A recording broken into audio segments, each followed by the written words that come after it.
निर्देशांक ज्यामिति। निर्देशांक ज्यामिति की वह शाखा जिसमें आप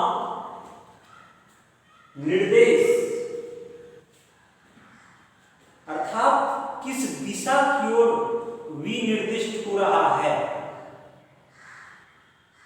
आप छोटे क्लास में संख्या रेखा पढ़े होंगे। इस तरह आपने देखा होगा, ये एक संख्या रेखा, यहां मध्य में शून्य, दाहिनी तरफ आते जाएं धनात्मक संख्या 1 2 3 इत्यादि, बाईं तरफ आए -1 -2 -3 इत्यादि। इसको हम लोग संख्या रेखा कहते हैं। आज भी वही संख्या है, इसमें भी दिशा दिया गया है, एक दाहिनी ओर जो धनात्मक संख्या को दर्शाता, एक बाईं ओर जो ऋणात्मक संख्या को दर्शाता। अभी तक हमने सिर्फ क्षैतिज रेखा को देखा। अब हम इसमें एक ऐसी ऊर्ध्वाधर रेखा की कल्पना करेंगे जो शून्य से होकर के गुजर रही हो, और इसमें भी आप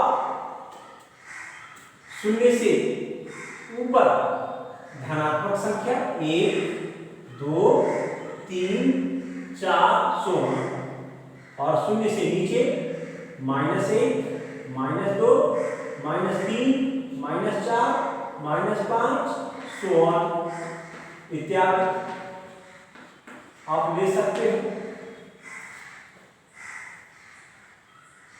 तो निर्देशांक ज्यामिति में इसी चीज को जो आप क्लास 5 6 में पढ़ लिए हैं, वहां पर भी आपने संख्या रेखा पढ़ा था। क्या देखा था कि शून्य के दाहिनी तरफ धनात्मक संख्या, शून्य के बाईं तरफ ऋणात्मक संख्या। आज भी हम वही स्थिति देख रहे हैं, शून्य से ऊपर धनात्मक संख्या और शून्य के नीचे ऋणात्मक संख्या। लेकिन यहां हम एक नया नाम से इसको जानेंगे। नया नाम, इसको हम भुज रेखा कहते हैं, या अगर आप ग्राफ पेपर पर देखोगे, क्षैतिज रेखा को x अक्ष के नाम से जाना है, और जो ऋणात्मक दिशा में है उसको -x की दिशा रूप में जाना जाता है। हम ऊर्ध्वाधर रेखा की बात करें तो ये y अक्ष धनात्मक, y अक्ष, और ऋणात्मक दिशा में -y अक्ष। इसको सबसे पहले गणितज्ञ दकार्ते ने दर्शाया था, और उन्हीं के सम्मान में इसको, है ना, कार्टेशियन प्रोडक्ट के नाम से जानते, या कार्तीय निर्देशांक।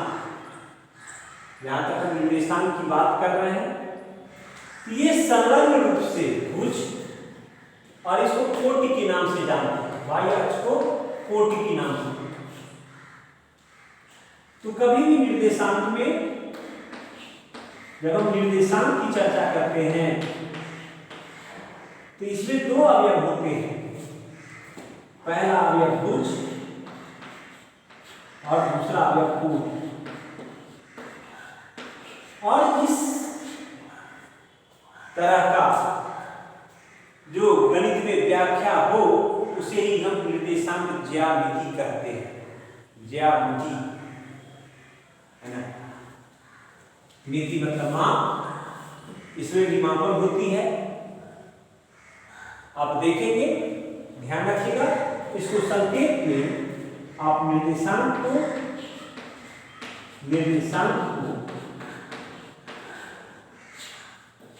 x y से दर्शाएं। जैसे ही x देख लिया, अर्थात ये क्षैतिज रेखा पर स्थित कोई अवयव होगा, और y देख लिया तो ऊर्ध्वाधर रेखा पर स्थित कोई अवयव होगा।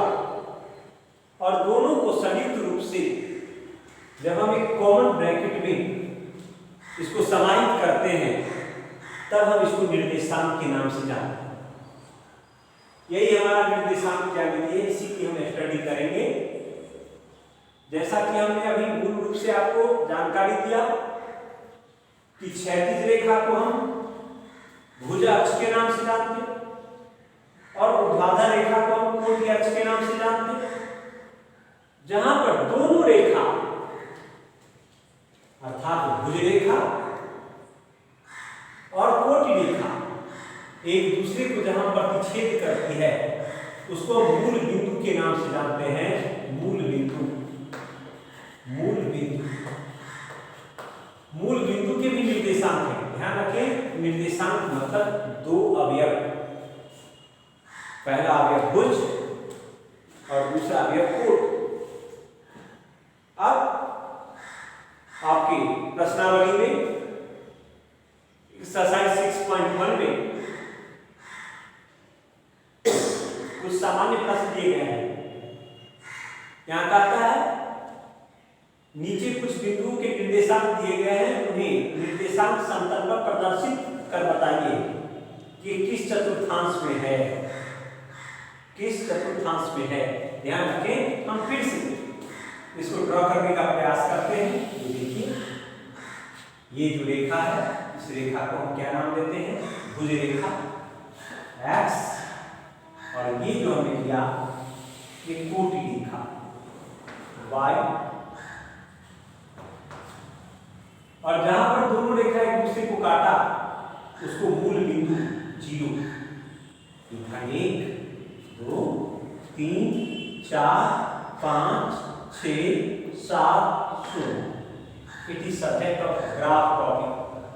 ग्राफ कॉपी में इस तरह आपको अंदाज से जैसे 1, 2, 3, 4, 5 में प्रत्येक बॉक्स एक इकाई, एक बॉक्स के अंदर छोटे 10 खाने, तो आप उसको 10, अगर पाठ्यांक 10 हो तो एक इकाई ले सकते हैं। अगर 100 है तो एक छोटे इकाई को, एक छोटे बॉक्स को आप 100 में विभाजित कर सकते हो, क्योंकि एक छोटा बॉक्स बराबर 10 इकाई और एक बॉक्स के अंदर 10 छोटी खाना होते हैं, तो 10 गुना 10 100 हो जाता है। ठीक उसी तरह यहां -1, -2, -3, -4, -5, -6 इत्यादि। ये एरो बताता है कि इसी तरह आप बढ़ते जाइए। 1, 2, 3, 4, 5, 6, 7 इत्यादि। -1, -2, -3, -4, -5, -6, -7 इत्यादि। ये 1, 2, 3, 4, 5, 6 इत्यादि। अब हमारा प्रश्न कहता है, पहला प्रश्न जो कह रहा है कि कुछ बिंदु दिए गए हैं और आप जैसे निर्देशांक समतल पर दर्शाते हैं, यह बताइए कि ये किस चतुर्थांश में होता है। यहाँ अवयव है 3, 4, -5, 6, -5, 6, -2, -1, और 2.5 -7। पहला अवयव हम 3, 4 की बात करते हैं। आपको एक बार में कई बार बताया हूं, जब दो अवयव किसी कॉमन ब्रैकेट के अंदर हो तो उसे हम निर्देशांक के नाम से जानेंगे। तो निर्देशांक के बिंदु होते हैं दोनों बिंदु, ये निर्देशांक हुआ संतुलित रूप से, समुचित रूप से।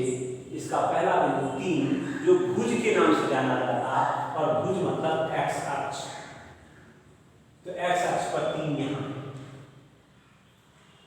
और दूसरा बिंदु कोटि कहलाता जो कोटि 4 के नाम से है यहाँ, अर्थात कोटि y अक्ष में देखेंगे कि ये 4 और यहाँ 3, ये जो बिंदु हुआ ये हमको 3 और 4 को दर्शाता है। फिर दूसरा बिंदु निर्देशांक -5, -5 मतलब भुज अक्ष पे खोजिए, भुज अक्ष पे -5 को, ये -5 और 6 को आप कोटि अक्ष पे देखिए, कोटि अक्ष पे देखिए, ये देखिए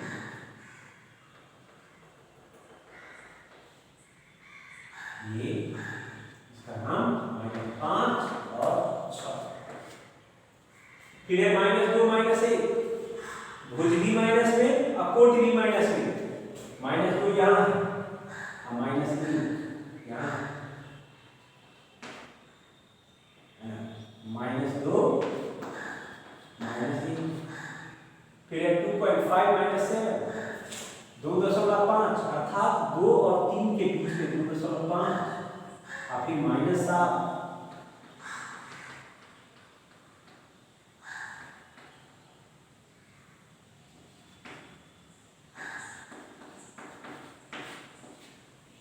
ये आपने क्रम से इसका नाम A दिया, इस बिंदु का नाम B, इस बिंदु का नाम C और इस बिंदु का नाम D।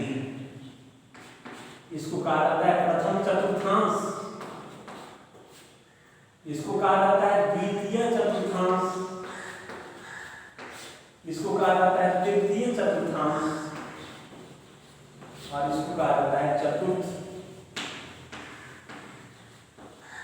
चतुर्थांश। अर्थात आप जो है एक कार्टेशियन प्रोडक्ट, एक कार्तीय पद्धति में आप किसी बिंदु को 4 है ना, ओरिजिन के 4 उसको हम है ना 4 हिस्सों में बांट सकते हैं। प्रत्येक हिस्सा का नाम अलग अलग है, जिसका दोनों अवयव क्या, पहला अवयव भुज, दूसरा अवयव कोटि, जिसका भुज भी एक धनात्मक संख्या हो और कोटि भी एक धनात्मक संख्या हो, वो प्रथम चतुर्थांश के निर्देशांक है। जिसका भुज तो ऋणात्मक हो लेकिन कोटि धनात्मक हो, वो दूसरे चतुर्थांश के अवयव का है। जिनका भुज और कोटि दोनों ऋणात्मक हो, वो तृतीय चतुर्थांश के अवयव कहलाते, और जिनका भुज तो धनात्मक हो लेकिन कोटि ऋणात्मक हो, वो चतुर्थ चतुर्थांश के अवयव कहलाते। इस आधार पर आपको कोई भी बिंदु दिया गया रहेगा, आप आसानी से कह सकते हो कि दिया गया बिंदु किस चतुर्थांश में है। हम दूसरा बिंदु देखते हैं। दूसरा प्रश्न कहता है 0.5, क्वेश्चन को देखिएगा, ये पहला। दूसरा 0.5 ये एक निर्देशांक है, दूसरा निर्देशांक है -6 तीसरा निर्देशांक है -3 और चौथा निर्देशांक है 0 -3.5 -3.5। ये हमसे पूछ रहा है कि बताइए निम्नलिखित बिंदु के निर्देशांक के आधार पर बताइए कि बिंदु किस अक्ष पर स्थित है। अब आप आसानी से इसका उत्तर हमें दे सकते हो कि ये किस अक्ष पे है। देखिए मैं बात कर रहा हूं, सबसे पहले ध्यान देंगे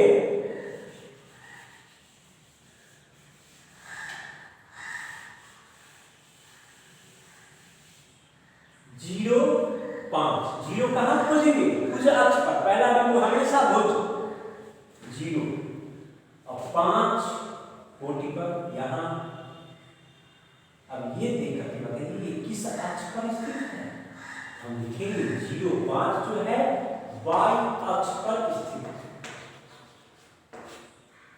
-6 0 -6 मतलब पहला अवयव क्या है? भुज है -6 और 0 यहाँ ये किस अक्ष पर स्थित है भाई? x अक्ष पर स्थित है। ठीक उसी तरह कहता है -3 जी, -3 हमको यहां मिलेगा और 0 यहाँ, ये भी x अक्ष पर ही स्थित है, x अक्ष पर स्थित है। फिर देखते हैं 0 -3.5 पहला अवयव 0 मतलब ये भुज पर मिलेगा, अब भुज पर 0 यहाँ और 3.5 यहाँ, ये किस अक्ष पर मिलेगा? ये y अक्ष पर मिलेगा, y अक्ष पर मिलेगा। इसी तरह अन्य कई सारे प्रश्न हैं, हम उस पर भी चर्चा करते हैं।